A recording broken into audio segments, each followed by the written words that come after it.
Bonjour, moi c'est David, cela fait 15 ans que je suis dans l'entreprise. Au cours de cette période, j'ai développé mes compétences sur des logiciels financiers tels que Summit ou Calypso, à des postes de support, développeur, architecte et technical lead. En parallèle, j'ai donné des formations en interne, aussi bien en France qu'à l'étranger. Et je participe en plus au processus de recrutement pour découvrir de nouveaux talents. Comme je travaille sur des logiciels, l'architecture et le framework sont fournis par les éditeurs. Les langages sont très variés, allant du C++ et du Java en back-end, et du C# et du Java en front-end. Les services proposés sont temps réel et la communication se fait via un broker JMS comme ActiveMQ.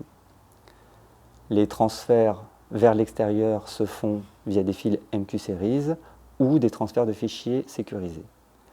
En ce qui concerne les outils utilisés, ce sont ceux fournis par les clients, à savoir Git pour la partie gestionnaire de sources, Jenkins pour l'ordonnancement des tâches et SonarCube pour évaluer la qualité du code.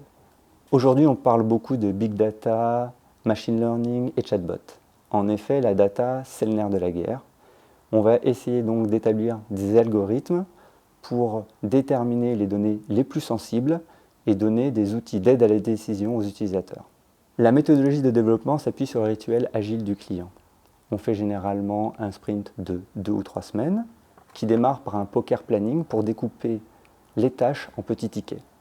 Tous les jours, une réunion se fait par petits groupes de 5 personnes, et pas plus de 10 minutes, pour déterminer les points bloquants de la veille. À la fin, à la livraison, une présentation est faite aux utilisateurs et une rétrospective a lieu pour identifier ce qui peut être amélioré par la suite. Aux futurs développeurs, je dirais, rejoignez-nous pour la richesse des environnements techniques, la diversité des projets et venez partager de bons moments lors des événements proposés par Synechron.